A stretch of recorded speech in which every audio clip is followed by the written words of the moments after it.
हमारी जमात के जो इश्यूज हैं वो सामने रखे हैं। आज 6 माह हो चुके हैं, हमें लारे लप्पे दिए जा रहे हैं।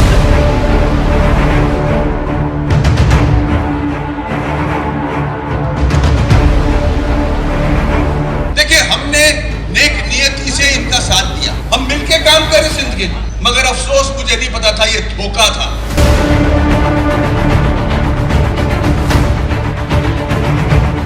आपने अपनी मर्जी की हल्का बंदियां बनाई हैं हैदराबाद में। देही इलाकों के यूसीस को आपने शहरी इलाकों में डाल दिया ताकि आप अपना जबरदस्ती का मेयर ला सकें।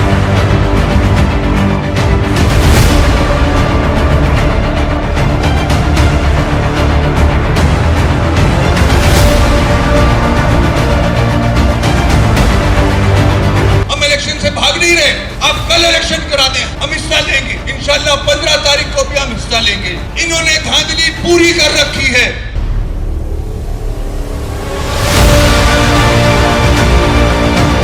हम इनके बहकावे में फिर आ गए कि शायद ये हमारा मसला हल कर, मगर ये धोखेबाज निकले, जिद्दी पुश्ती धोखेबाज।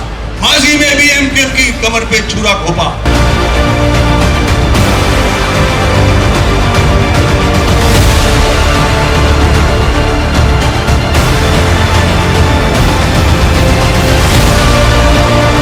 बंदियां की हैं उसको दुरुस्त किया जाए। यहाँ तक के कोर्ट्स में भी मुत्तहिदा कौमी मूवमेंट पहुंची, वहाँ पर से भी अभी तक कोई जवाब नहीं आया। और 15 तारीख चूंकि करीब है, एक एहतजाज रिकॉर्ड करा रहे हैं। यहाँ के बल्दियाती इलेक्शन में हमेशा से मुत्तहिदा कौमी पाकिस्तान के उम्मीदवार जीते हैं, लेकिन आज उसे भी कब्जा करने के लिए नाइंसाफी की बुनियाद पर हल्का बंदियां की गई। चाहूंगा कि मेरी आवाज के साथ आवाज मिला के साथ देना। नामंजूर, नामंजूर, नाइंसाफी, हल्का बंदियां नामंजूर, नामंजूर, नामंजूर, गैर कानूनी हल्का बंदियां नामंजूर। तेज हो, तेज हो, तेज हो, तेज हो, तेज हो, तेज हो। नाराए महाजन। वफा करोगे, ये पैगाम जा रहा है पीपल्स पार्टी को इस हैदराबाद की गई और आवाम की तरफ से। वफा करोगे, जफा करोगे, जुल्म करोगे। हम आदमी हैं तुम्हारे जैसे, जो तुम करोगे वो हम करेंगे।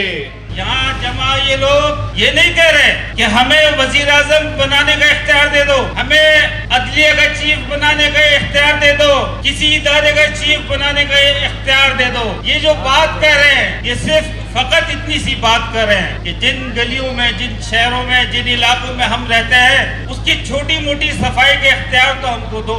आपने देखा, आपने जाना कि किस तरह एक मुनज़्ज़म तरीके से यहाँ पर इस तरह की हल्का बंदियां बनाई गई और किस तरह देही इलाके को हैदराबाद शहर के अंदर जम कर दिया गया और किस तरह एक यूसी बन रही है 90,000 की और एक यूसी बन रही है 30,000 की और महाजरों के तमाम ग्रुप अब एक हो रहे हैं। मैं आपको दिखाऊंगा, इसी शहर की सड़कें देखेगी, ये जुल्म करने वाले, ये नाइंसाफी करने वाले शायद इनको फिर पनाह भी ना मिले। बल्दियाती इख्तियारात के लिए हम इस बल्दिया को मजबूत करने के लिए सुप्रीम कोर्ट गए थे। सुप्रीम कोर्ट ने फैसला दिया। आज तक इस सिंध हुकूमत ने उस फैसले को इम्प्लीमेंट नहीं किया।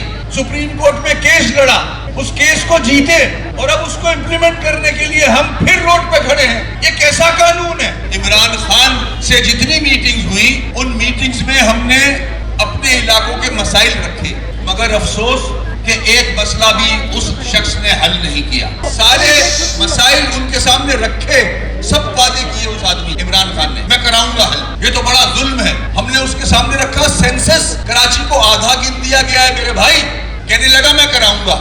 वो सीट के चक्कर में 3.5 साल चले गए और मौसूम फारिग हो गए। हमने नून के साथ मुआहदा किया और उस मुआहदे को अगर आप देखोगे तो हमारे अपने मसाइल सामने रखे हैं, हमारे इलाकों के मसाइल हमने सामने रखे, हमारी जमात के जो इश्यूज हैं वो सामने रखे हैं। आज 6 माह हो चुके हैं, हमें लारे लप्पे दिए जा रहे हैं। इंशाल्लाह अब कर लेंगे, इंशाल्लाह 1 हफ्ते बाद हो जाएगा। हमने जो इनसे मुआहदे किए, इन्होंने आपके सामने उस पे दस्तखत किए हैं मौलाना फजल रहमान, शहबाज शरीफ साहब, बिलावल भुट्टो जरदारी साहब और आसिफ साहब हमारे कमरे में मौजूद थे इस्लामाबाद में। एक हुकूमत छोड़ के गए थे, हम हुकूमत में थे, ये ऑपोजिशन में थे। हमने सहारा दिया इनको और इस लालच में दिया कि शायद ये हमारे मसाइल हल कर। इन्होंने वादे किए, दस्तखत किए, एक दूसरे की गारंटीज ली, मगर अफसोस आज तक कोई एक मसला हल नहीं किया। अपना मसला हल कर लिया। देखिए, हमने नेक नियति से इनका साथ दिया, मगर अफसोस कि ये धोखे पे धोखा, धोखे पे धोखा। आसिफ साहब के अल्फाज दोहरा रहा हूं, मैं नहीं चाहता कि मेरे बाद बिलावल और आपकी लड़ाई झगड़ा चलता रहे। मैं चाहता हूं दोनों का वर्किंग रिलेशनशिप हो। हमने इतनी बड़ी बड़ी बातें उनकी सुनी, हम मिलके काम करें सिंध के, मगर अफसोस मुझे नहीं पता था ये धोखा था। आपने अपनी मर्जी की हल्का बंदियां बनाई हैं हैदराबाद में। दही इलाकों के यूसीज को आपने शहरी इलाकों में डाल दिया ताकि आप अपना जबरदस्ती का मेयर ला सकें। आप 40 का कोटा जो 60 का आपके पास है रूरल का, वो भी आप अर्बन में डाल के उसकी फैसिलिटीज भी लेना चाह रहे हो और अर्बन का जो 40% है उसका भी हिस्सा लेना चाह रहे हो। 60% का भी हिस्सा आपका, 40% का भी हिस्सा आपका। टोटल कब्जा चाहते हो इस सूबे पे। आप 14 साल से काबिज हो।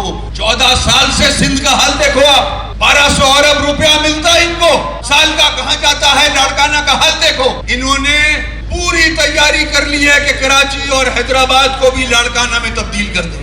आप ये कराची और हैदराबाद को भी उसी शक्ल में तब्दील करना चाहते हैं। जबरदस्ती का मेयर थोपना चाहते हैं। चीटिंग करके मेयर लाने से क्या फायदा? कराची और हैदराबाद बड़े शहर हैं इस सूबे के।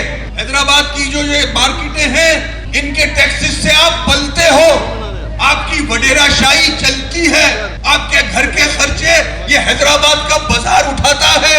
यहाँ का कारोबारी टैक्स देता है तो आपके अयाशियां चलती हैं। चोरी करके, धांधली करके तो ला सकते हो आप अपना, मगर कब तक? ये ज्यादा देर चलने वाला मामला नहीं है। फेयर इलेक्शन चाहते हैं, पुरअमन इलेक्शन चाहते हैं। हम इलेक्शन से भाग नहीं रहे। आप कल इलेक्शन करा दें, हम हिस्सा लेंगे इंशाल्लाह। 15 तारीख को भी हम हिस्सा लेंगे। इन्होंने धांधली पूरी कर रखी है, हैदराबाद में भी, कराची में भी। हमें पता है धांधली कर चुके हैं ये।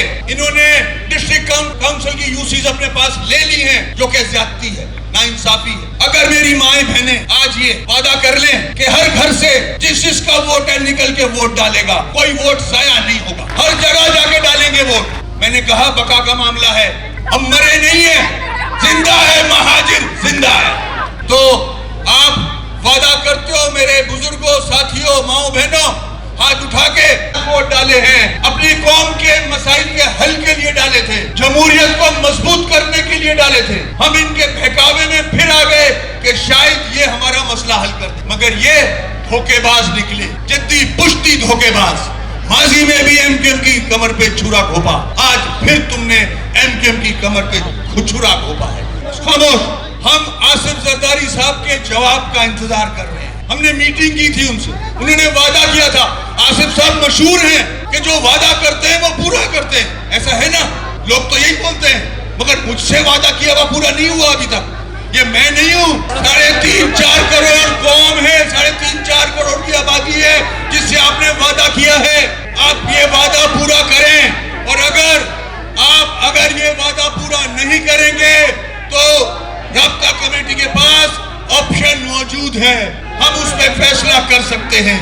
ऐसा ना हो जैसे इमरान को फारिग किया, आप भी फारिग हो जाओ। फिर हमको अगर ऑपोजिशन में बैठना पड़ा, हम ऑपोजिशन में बैठेंगे। ये फैसला करती है कौन? हाथ उठा के बताए।